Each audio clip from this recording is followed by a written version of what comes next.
welcome everybody to the Wednesday, August 21st edition of the Freedom Hub Working Group. We've got an exciting guest in store for today and some other great stuff coming up. As you'll see here, we're showing our screen here for you to be able to have others engage in this webinar series. So that's that bit.ly Freedom Hub Working Group.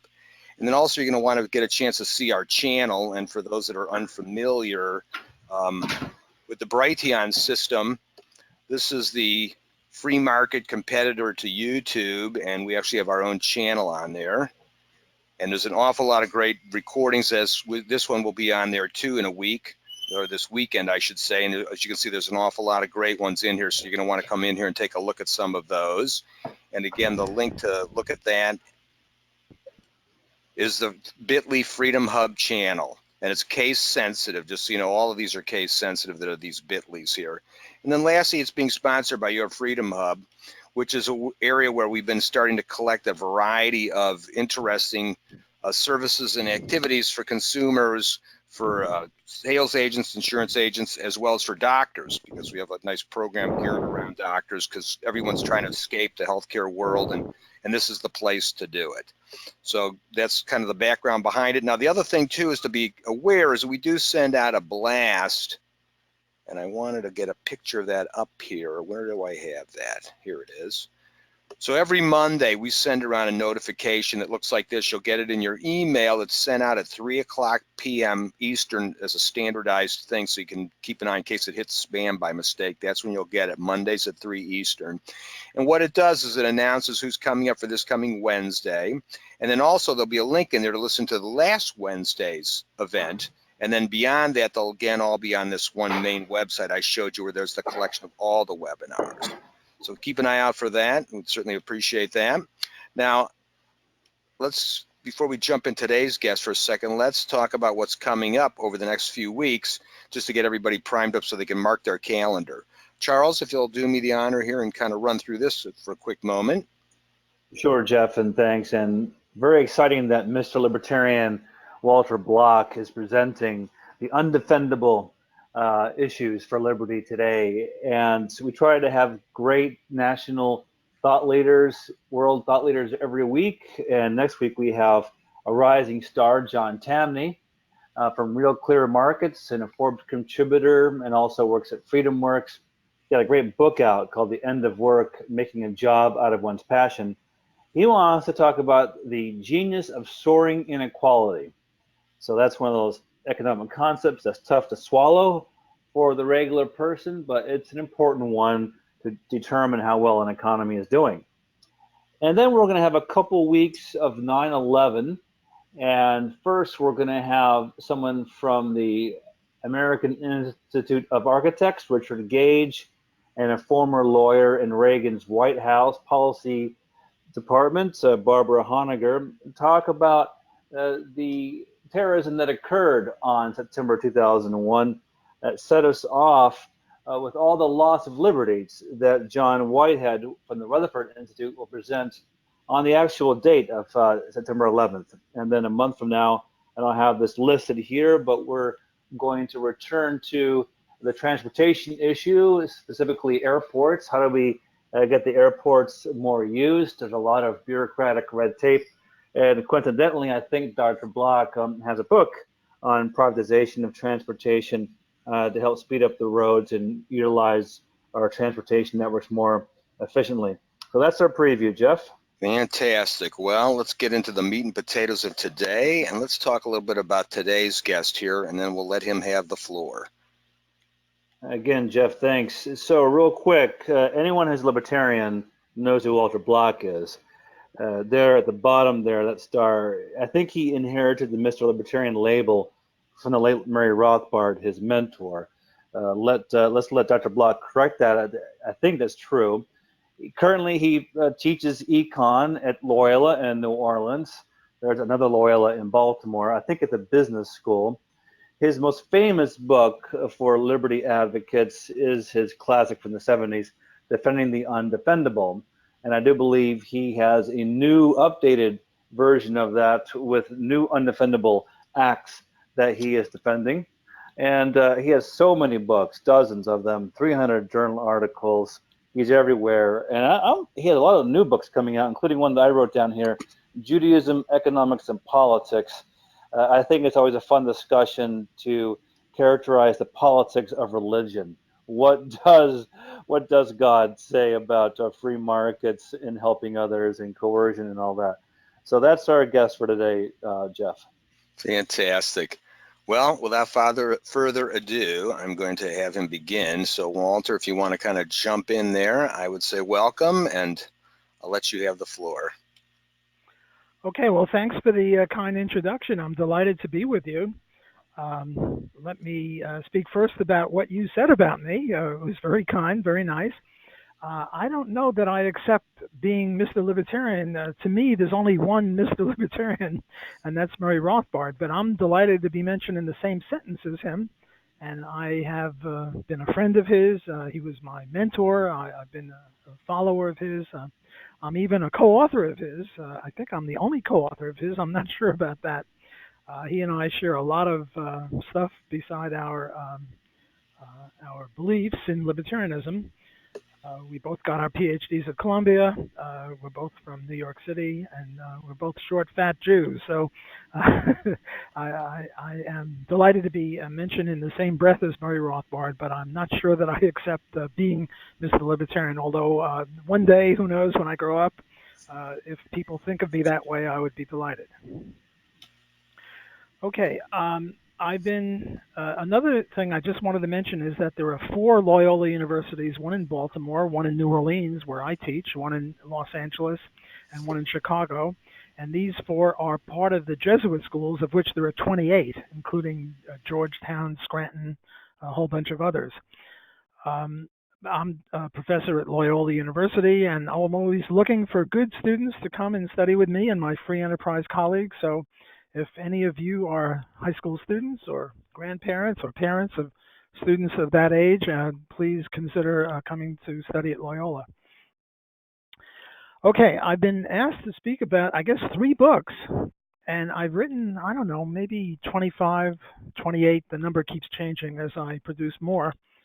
2 are now on the verge of coming out. The 3 books are Defending the Undefendable 1, Defending the Undefendable 2, and my book on roads.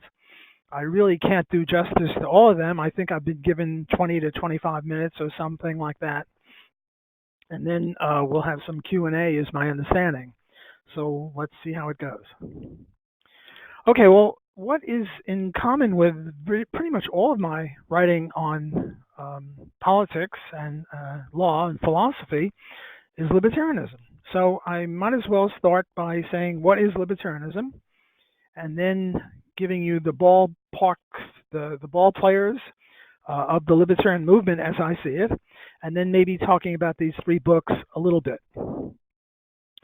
So what is libertarianism? Libertarianism, as far as I can see, is based on 3 pillars.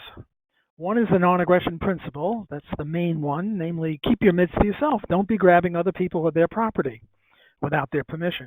With their permission, it's okay, but don't be initiating violence against anyone. So if we adhere to these principles, what should the law be like?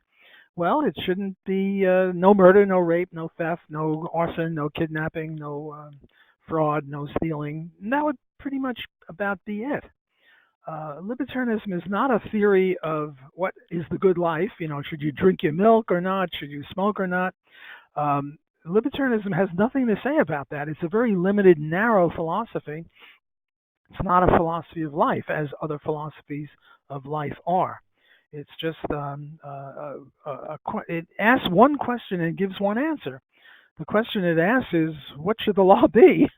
And the answer is the non-aggression principle. Keep your mitts off of other people and their property without, unless you have their permission. Now, look, it's okay to initiate violence, like if you're in a boxing match and you punch somebody in the nose, he can't say, well, you know, you committed assault and battery on me, because he agreed to be in the boxing match with you. Or sadomasochism. The sadist beats the masochist, and the masochist can't complain because he's agreed to be beaten. Okay, so that's the non-aggression principle. Well, now suppose what I do is I reach my hand in your pocket and pull out your wallet. Did I violate the non-aggression principle? Well, it depends upon who is the proper owner of that wallet. If you stole it from me yesterday and I just come by and relieve you of your ill-gotten goods, well, then you're the thief, I'm not. I'm just repossessing my property. So we have to have a theory of property, because if you don't have a theory of property, then the non-aggression principle really doesn't make much sense. So happily, we do have a theory of private property, and it stems from John Locke and Murray Rothbard, and Hans Hoppe has done great work on this, Stefan Kinsella and other people.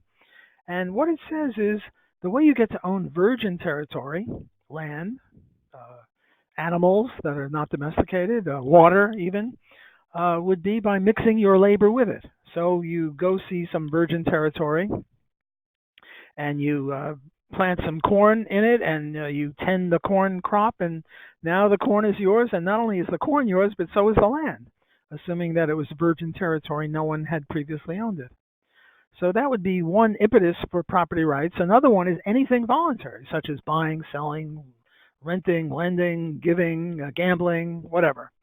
So let's suppose that you put some corn plants in your territory, and I domesticate a wild cow, and now I have milk, and you have corn, and now we trade. We do some barter, and now I own the corn even though I didn't produce it, and you own the milk even though you didn't produce it, but we can trace it back down through voluntary interaction and homesteading of original property.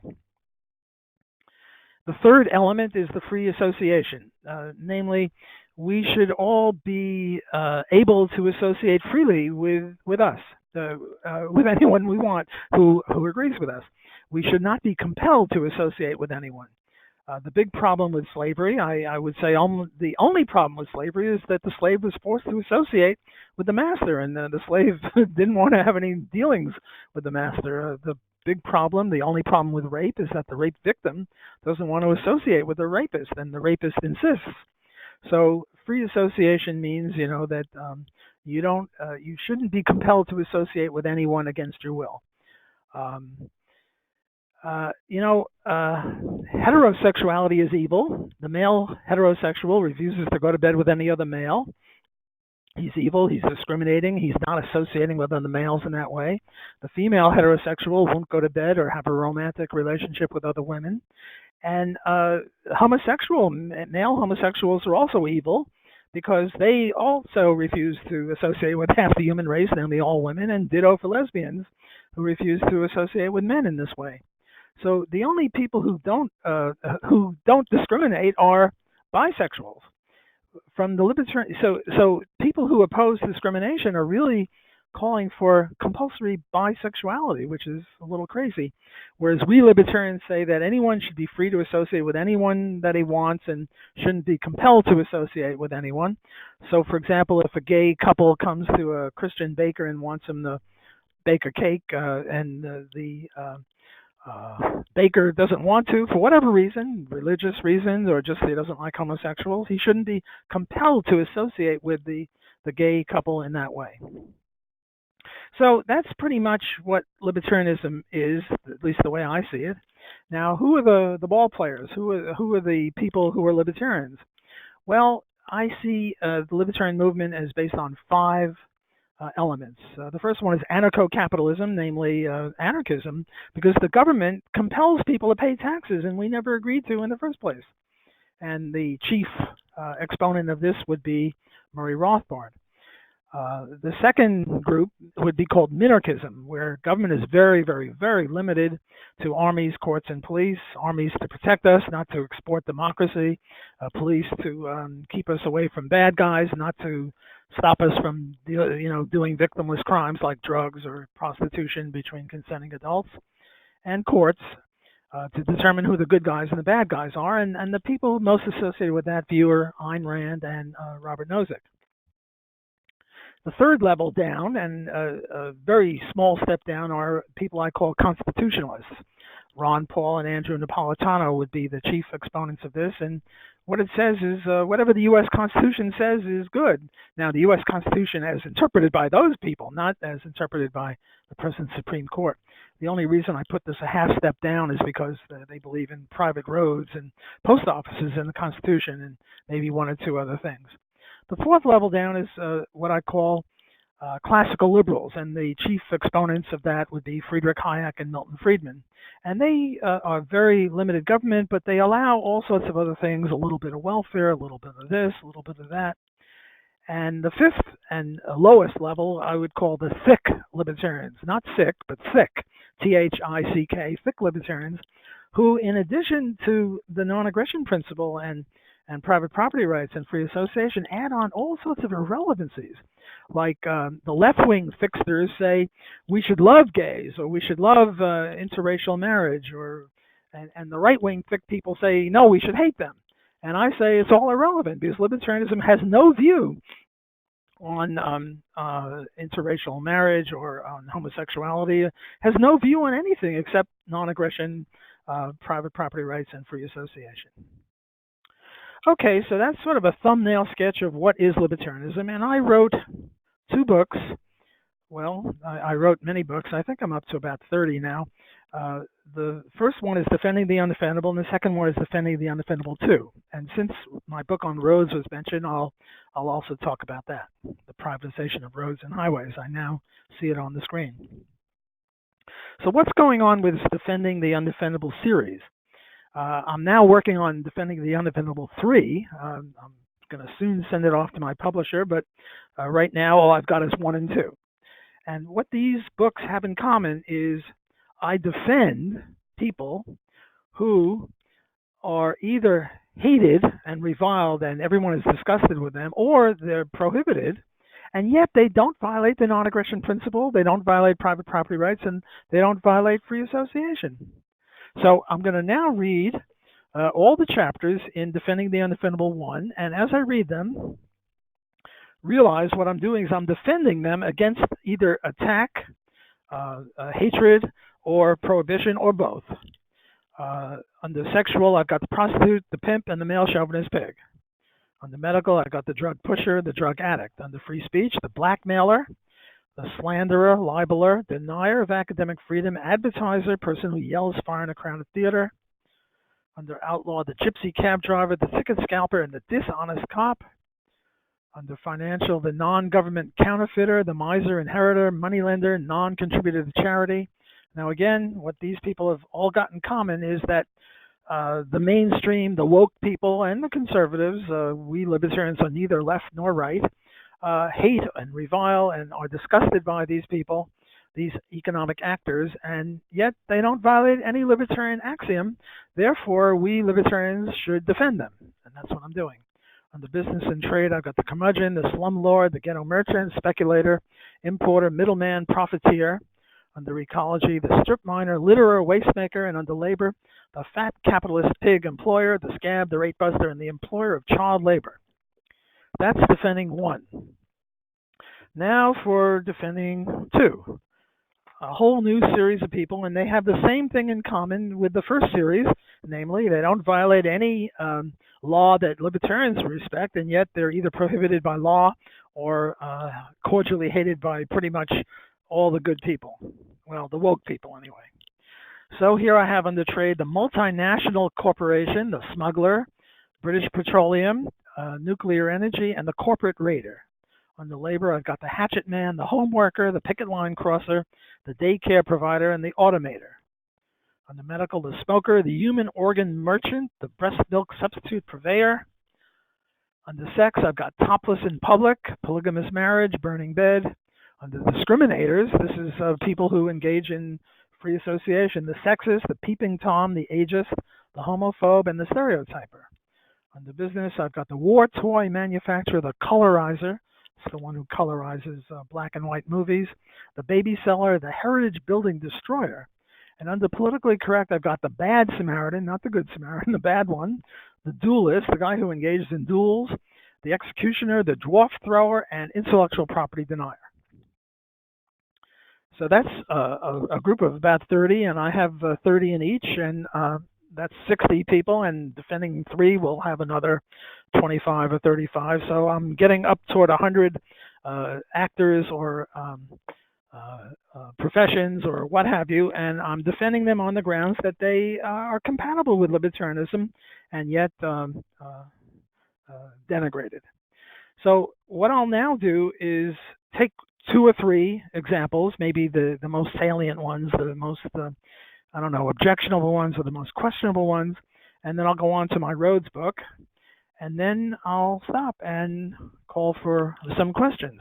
Okay, so let me do Defending the Undefendable 1 first.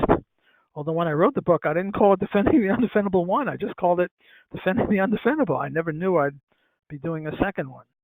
Okay, so let me pick out a few from here. The blackmailer. Now, a lot of people think, blackmail, that's pretty vicious. That's pretty nasty. Shouldn't be blackmailing people. What is blackmail? Well, blackmail is the threat coupled with a demand for money or sexual services or a demand for something or other. And the threat might be to, expose your secret or whatever it is. So I come up to you and I say, hey, Mr. Jones, unless you give me money, I'm going to tell everyone that you did something bad. So give me money and I'll shut up. And I say that should be legal, even though it's sort of nasty. It's a threat. But then again, we're always threatening each other. Whenever I buy a pair of shoes, I threaten the shoe seller, if you don't give me the shoes, I'm not going to give you the money. And the shoe seller threatens me that if you don't give me the money, I'm not going to give you the shoes. So there's nothing wrong with a threat. There's something wrong with a threat of physical violence, but there's nothing wrong with a threat per se. And a threat to keep quiet unless I'm paid doesn't violate the libertarian non-aggression principle. Now, we have to distinguish that from extortion. See, in blackmail, the threat is to keep, to blab, to be a gossip. And by the way, nobody's putting anyone in jail for gossiping. So, if you're in the hands of a gossip, it's really bad for you because your secret is out. They're going to blab. Whereas at least the blackmailer has the decency to come to you and say, hey, if you give me money, I'll shut up. Or if you give me sexual services, I'll shut up. So you're much better you're in much better hands with the blackmailer than the gossiper. And since gossip is legal, so should blackmail. Now we have to distinguish that from extortion. Extortion is, if you don't give me money, I'm going to kidnap your kids. Or if you don't give me money, I'm going to shoot you. Or if you don't give me money, I'm going to, violate your rights in some other way. Well, that's very bad, and that should be illegal. By the way, another book of mine is just on blackmail. I've got 400 pages or so on blackmail. I really got off on that. The way I got onto it is Murray Rothbard in Man, Economy, and State has 1 line or maybe 2 lines on blackmail, said it should be legal. He didn't say much more, and I've added a bit to it. Okay, let me take one more from Defending 1, the person who yells fire in a crowded theater. What's going on there? Again, superficially, at first glance, you yell fire in a crowded theater, you're not a good guy. You're a pretty bad guy. So how did I come up with this? How did I concoct this one? Well, I forget which judge it was. Some famous Supreme Court judge was trying to say, well, we should really have freedom of speech because, you can't yell fire in a crowded theater. And therefore, you shouldn't be able to say this, and you shouldn't be able to say that, and you have to be a snowflake. And my analysis of this is, well, I'm assuming there's no fire in a crowded theater. I should say falsely yell fire in a crowded theater. Well, why is it that you shouldn't be yelling fire in a crowded theater? The reason is got nothing to do with free speech. It's got to do with the fact that you have a contract with the movie theater owner, and the movie theater owner has at least an implicit contract. I don't know if he writes it on the back of the ticket, but at least an implicit contract to shut up and watch the movie and maybe clap or laugh at the appropriate times, but certainly do not yell fire in a crowded theater unless there's a fire. So what you would be doing if you did this would be violating his property rights or violating the contract that you implicitly signed with the person. So what I'm trying to do in this chapter is defend freedom of speech and say that you should be able to speak any damn thing you want, no threats of physical violence, but other kind of threats. And another point that I make in this chapter is there are really all free speech rights come down to property rights. Because look, suppose you want to speak, you want to read a soliloquy from Shakespeare. Do you have a right to come to my house at 3 in the morning and wake me up and start spouting off Shakespeare? No. And if I tell you to get out and stop reading Shakespeare, have I violated your rights to free speech? Of course not. Namely, free speech is really comes down to property rights. So you can talk all you want about Shakespeare on your property, just not on my property. And I shouldn't be able to stop you on your property from saying whatever it is that you want to say. Okay, now I'm into defending the undefendable too. And again, I've got 30 chapters here, and I've read them off, and I see them on the screen. Well, what's on the screen now is defending 1, but I'm sure we'll get to defending 2 if it's available. So let me take 2 from there. One is the dwarf thrower. What's going on with the dwarf thrower? Well, you know, they're small people, little people. I'm not sure what the politically correct way to characterize them is now, but some people, what do you call it, regularly sized people, like to take dwarfs and throw them and, you know, maybe use them as a bowling ball, see how many pins they can knock down, or see how far you can throw these people. Well, you know, that sounds pretty evil. It sounds like assault and battery. I mean, if I take a normal sized person, I pick him up and I throw him, well, I've just violated his rights. But the dwarf is agreed. Now, it's not nice. If I were a dwarf, I wouldn't want to be thrown. Well, I don't know. It depends on how much money they were offering me. I'm willing to sell out. You know, you want to throw me for $1 million? Sure, have at it. Heck, I'll go cheaper. I'll go for 100,000, maybe even 10,000 if you don't throw me too far, and you give me some what do you call it, a landing place with a mattress. So there's nothing wrong. No, I shouldn't say that. I should say there should not be a law against it. And yet there are laws against it because this hurts their feelings or something like that. So I defend any capitalist act between consenting adults. That's a phrase I got from Robert Nozick, a magnificent, important phrase. Okay, let me pick another one. The human organ merchant. That's chapter 12 in this book. And what's going on there? Well, oh, I see on the screen we've got chapters 14 through 30, and now I'm on chapter 12. So you got to turn the page. Hopefully they'll turn the page in a second. What's going on here with the human organ merchant?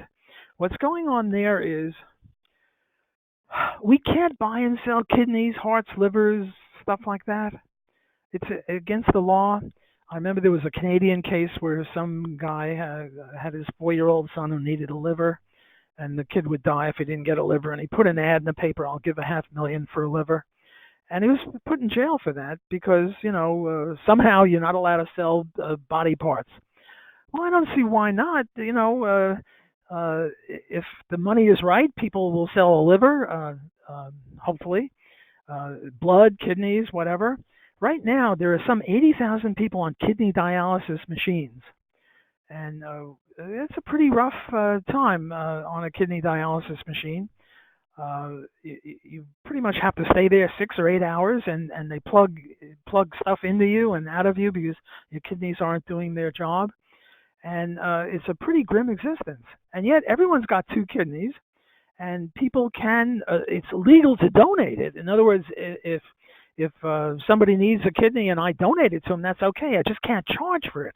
Well, I mean, if the thing is okay per se, why should mere charging be against the law?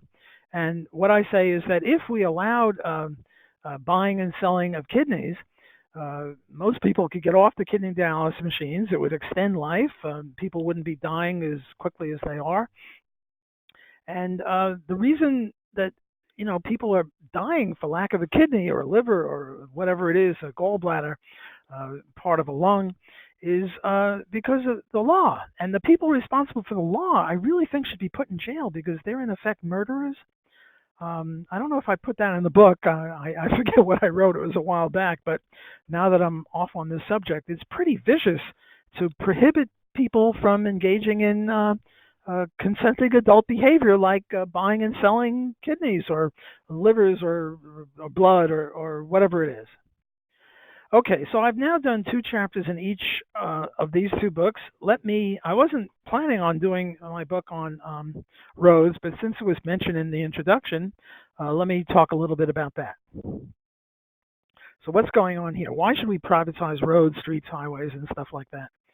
Well, do you know how many people die on the highways every year? It's something like 35 to 40,000. It keeps varying every year, but it's a lot of people die.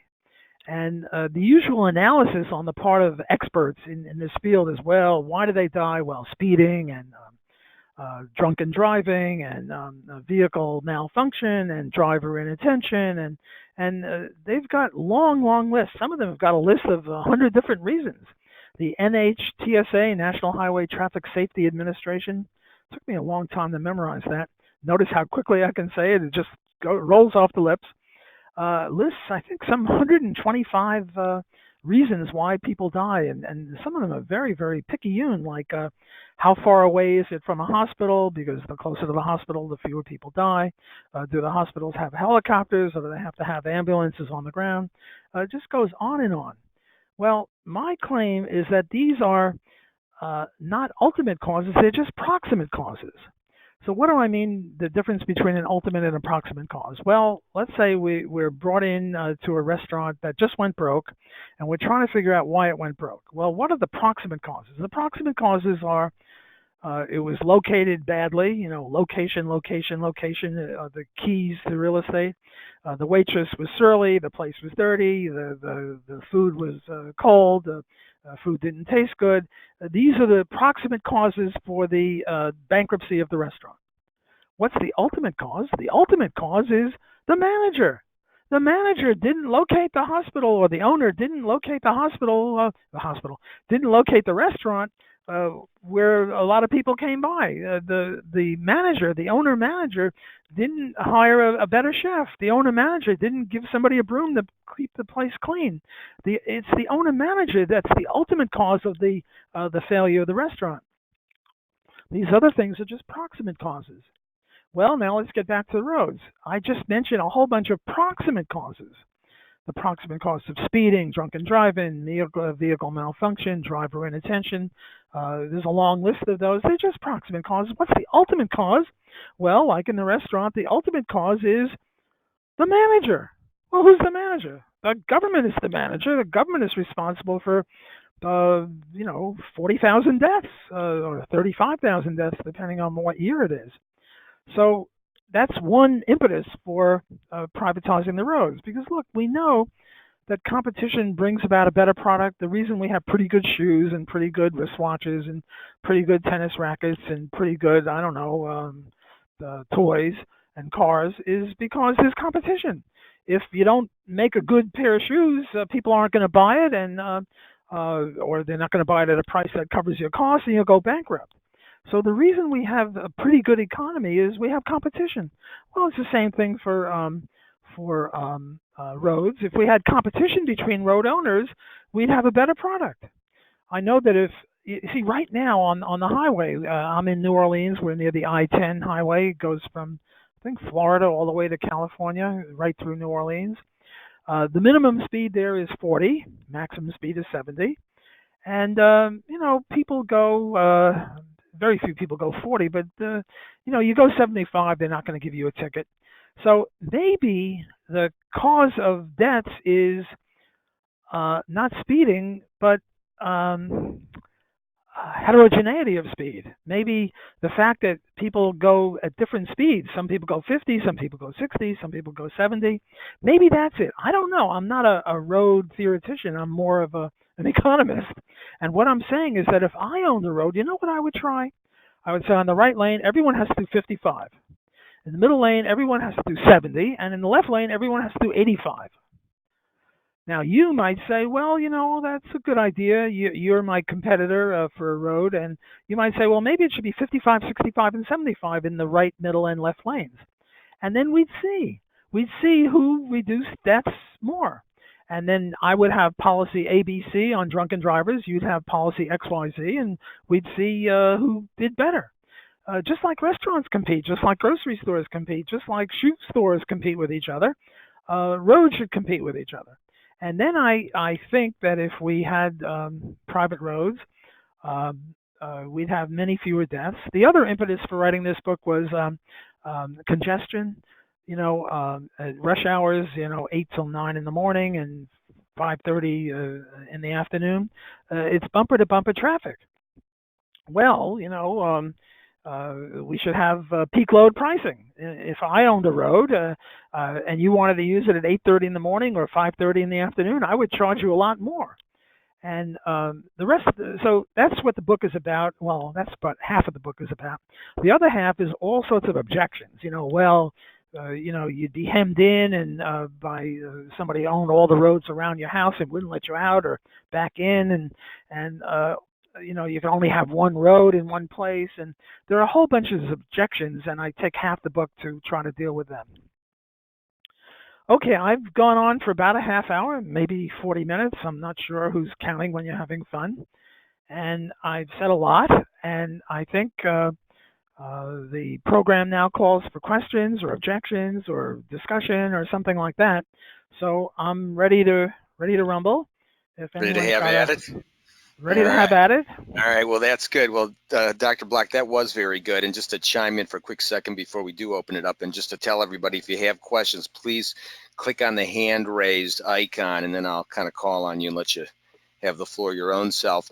Going back to your couple examples on the kidney selling and then also about the wedding cake situation, the interesting aspect of the libertarian philosophy typically, I would say as much as I can imagine it always is, invariably a win-win situation, because the person's going to get that kidney that they desperately need, and the other person's going to get some money to pay off their mortgage. So who was the loser in that equation? And similarly with the cake situation, the person that didn't want to make the cake does not have to go through all that stress and the aggravation being forced to do it.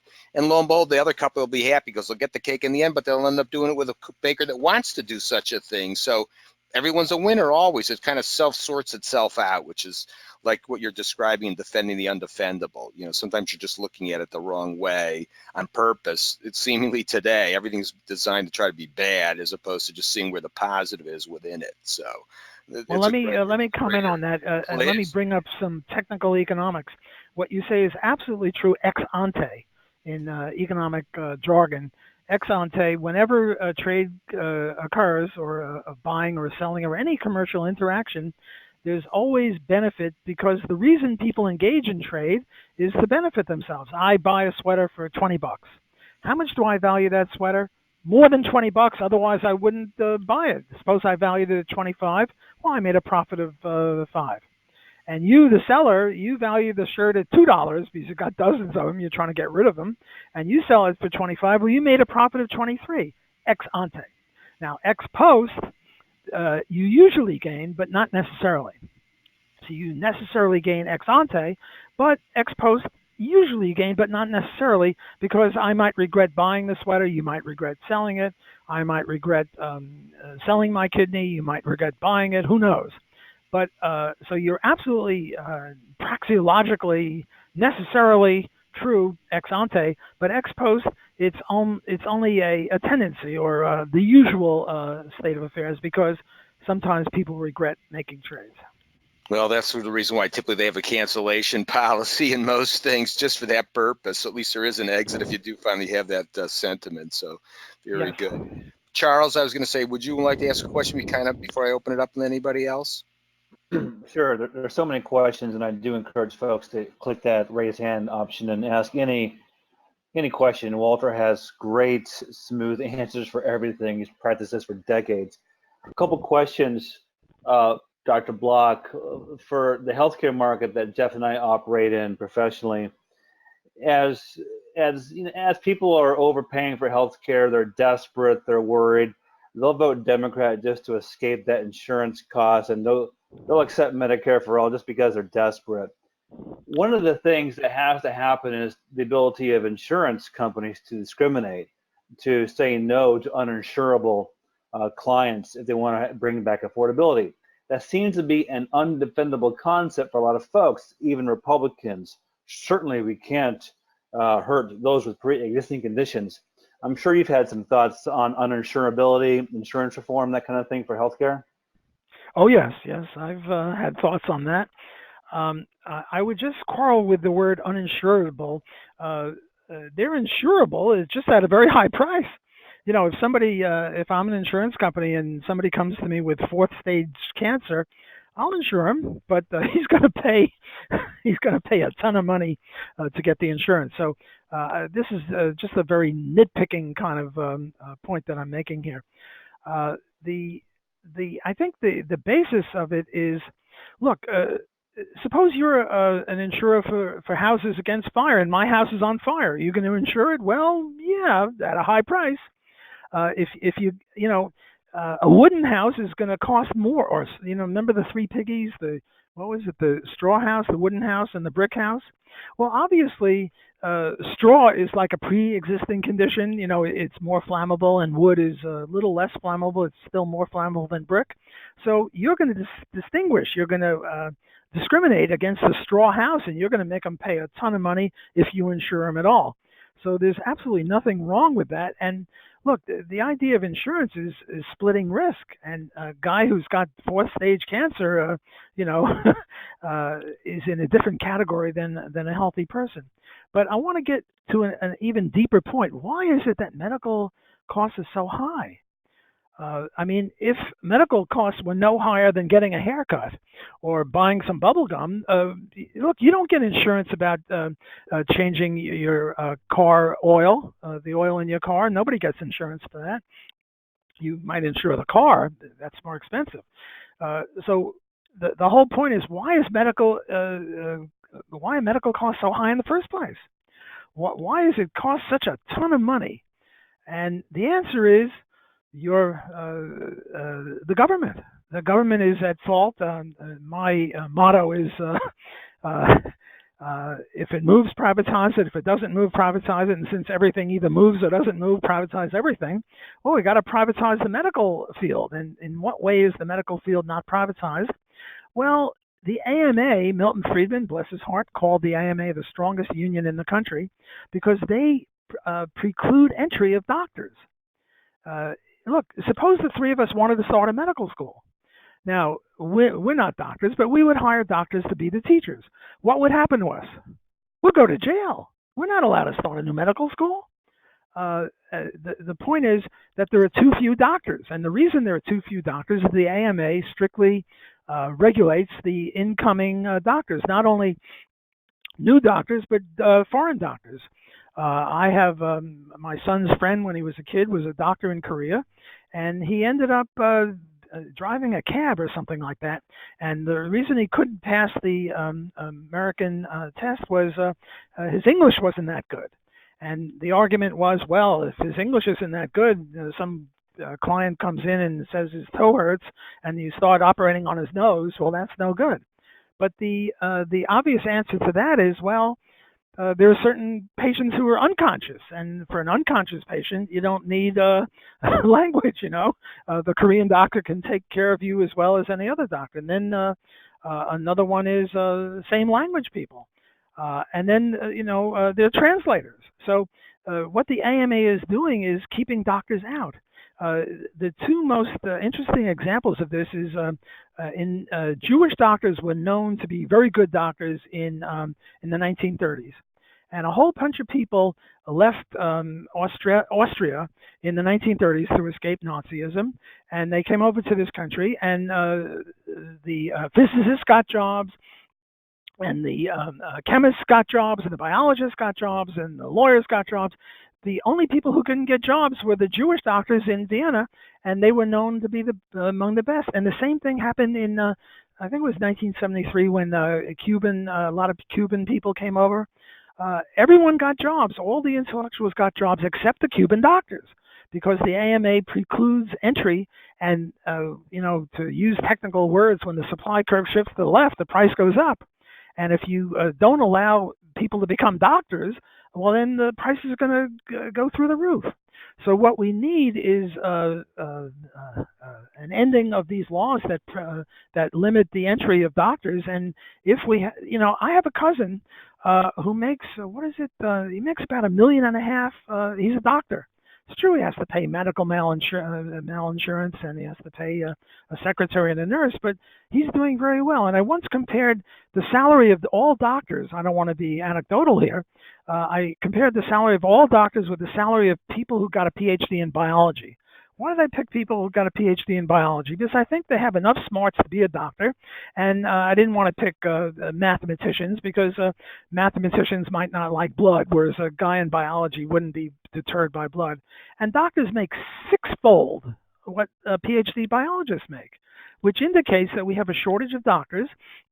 If we had a free enterprise system, we'd have, I don't know, a doubling, a quadrupling in the number of doctors. And the doctors, instead of making $1.5 million or $5 million a year or whatever it is that they're making, they'd make a nice salary of the sort that a PhD in biochem makes, I don't know, $150,000 or something like that. And then we wouldn't have this crisis. So the big crisis starts from government. All crises start from government, and this one is certainly no exception. Hello? Are we still on? Yeah, we're on. I just had to unmute myself for a minute. Didn't want any background noise. No, that was very good. And that is really the case. It's funny that you're talking about that, but, it's kind of an epiphany that we've had after a while in what we've been engaged in, that this doctor shortage is a self-induced problem. We're blaming the government for, letting it be a write-off and why people get it from work. And like you said, those are all ancillary situations in a lot of ways. So I've got Mark here. He's got his hand up. So let me you unmute yourself there, Mark, if you will. There you are. There we go. Okay, so I was listening to the doctor shortage thing, and I want to preface my comment by I don't have an opinion, really, but one of the things that the government is doing to offset this shortage of doctors, and a lot of the doctor friends that I have are very upset about, is allowing nurse practitioners in 25 states to practice as a PCP. And, I'm thinking about, so can you comment on that kind of thing? Well, I think it's a baby step in the right direction. Certainly there are nurses with a lot of experience, with a lot of education, who could do, give an injection or something that doctors do. So I think it's a baby step in the right direction to allow more people to practice.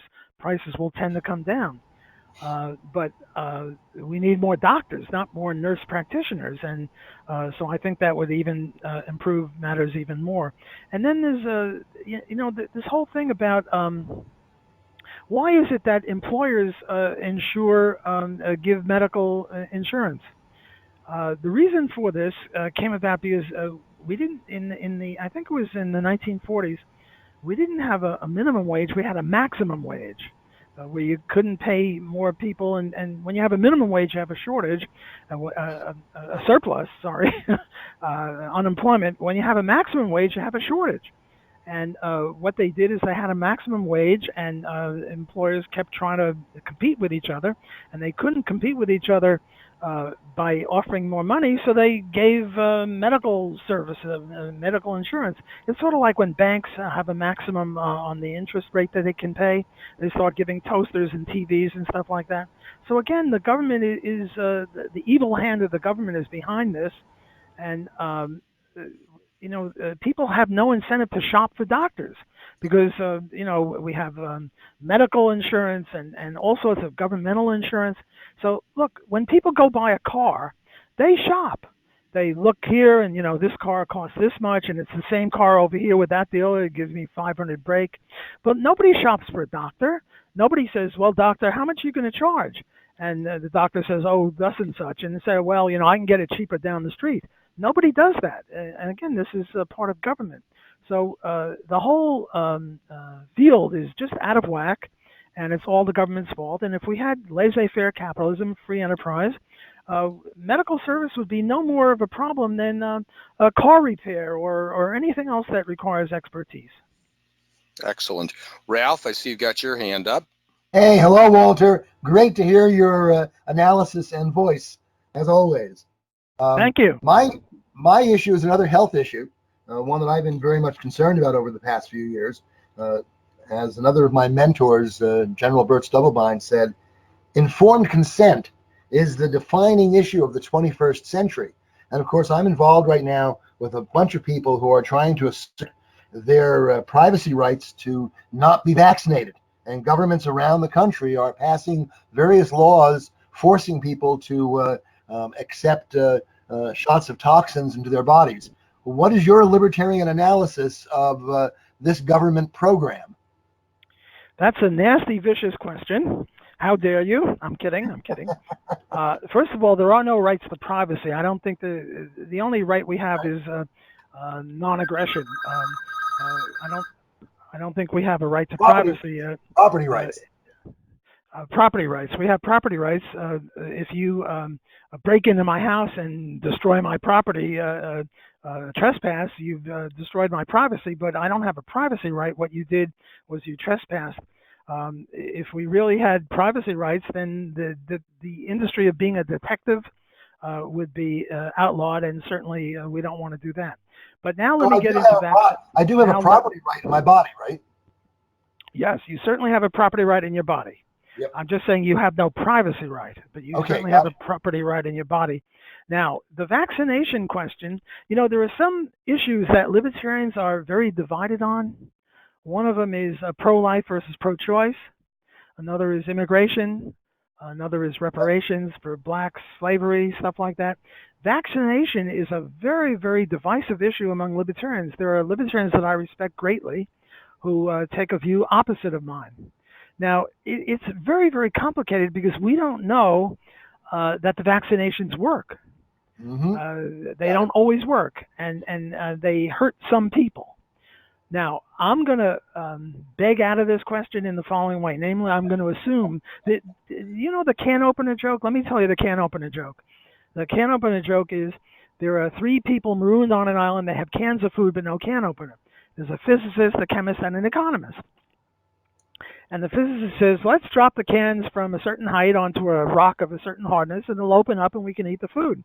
And the chemist says, yeah, but let's heat the stuff up and the can will open and we'll have hot food. And they turn to the economist and they say, well, how can you help in our deliberations? And he says, assume a can opener. Well, it's a joke. The economist isn't being very helpful. And the reason we do that in defense of the dismal science is that we don't have controlled experiments. Those guys have controlled experiments. The physicists, the chemists, they have controlled experiments. We don't.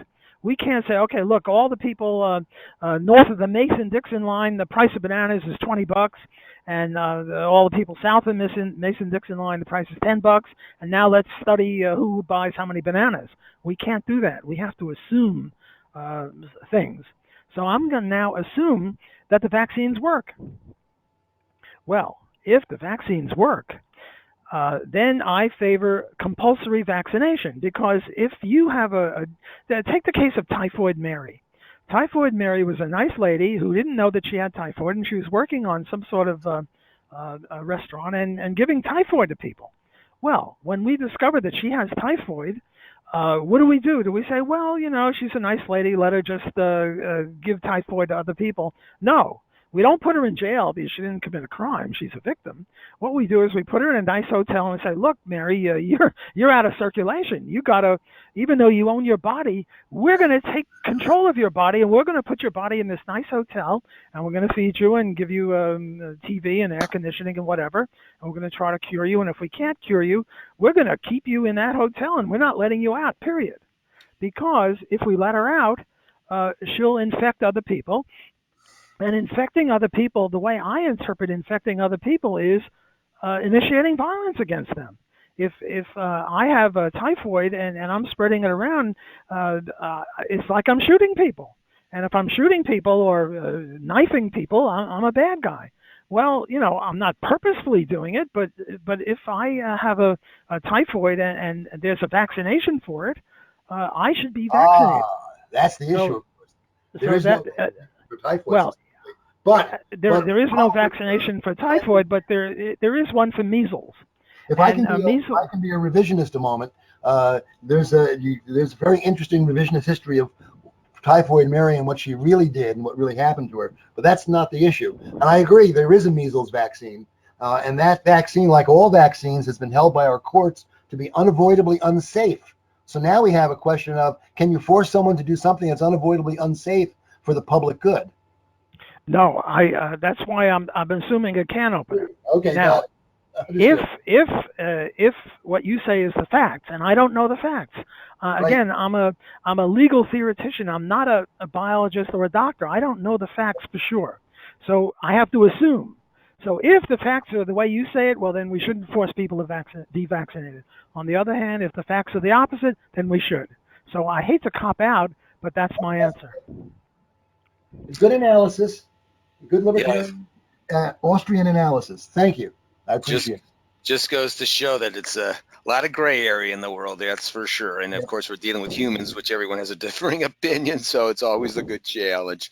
But that libertarian course seems to be a pretty safe one to steer to appease most. Well, Charles, unfortunately, we're reaching the conclusion here. We're already 5 after, so that works out to about an hour based on when we started. So I was going to say, if you want to kind of close us out here with a little preview once again of kind of what's coming up for sure next week, and then we'll thank everyone for being here today.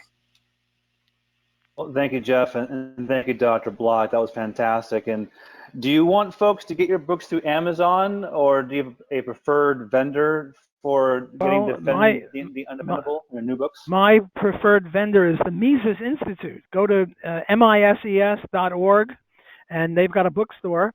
And if they don't have a book, well, I think they've got all my books, then go to Amazon, which is also got all of my books. But my preferred bookstore is the Mises Institute, and as I say, mises.org, and you'll get them. Definitely. And I think, Dr. Block, Murray Rothbard's missing volume 5 of Conceit and Liberty is coming out this fall, if I'm not mistaken. Yes, I think there's some young kid, Newman, Patrick Newman, I think. I'm not sure about that, but I think, or Joe Salerno, I'm not sure who's working on that, but there are some people at the Mises Institute. And the Mises Institute is really the Murray Rothbard writ large, so to speak. Murray was involved with them as their academic vice president. So I'm a big fan of the Mises Institute, not only for books, but for everything. They've got a lot of stuff there on their web for free, in addition to selling books. So true, and Jeff and I know many of the principles there. And I think we are going to have Mr. Newman speak about Rothbard's book end of December or early January. Very exciting. Yeah, he'd be a good guest. Yes. So as Jeff requested, the usual preview coming up, we will have John Tamney from Forbes, FreedomWorks, and he's also a Mises adjunct or contributor. And he has a topic, the genius of soaring inequality. And maybe he'll talk about his book, The End of Work, Making a Job Out of One's Passion. And then we're going to get controversial, as we like to do in this webinar, with the 9/11 anniversary coming up with 2 weeks. First, we'll have an architect and a Reagan White House lawyer talk about the controversy over the explanation of what happened that day in September 2011. And then we'll have in the actual September 11th webinar, John Whitehead from the Rutherford Institute to talk about lost liberties. He's a prolific writer about how bad off we have it with the liberties we've lost. And then a month from now, we'll have from CEI, Mark Scribner, back on the transportation issue, specifically airports. That is our preview, Jeff. I just want to thank the doctor for being here today, and looking forward to seeing everybody in a week. So thanks again for joining, and I'll see you then.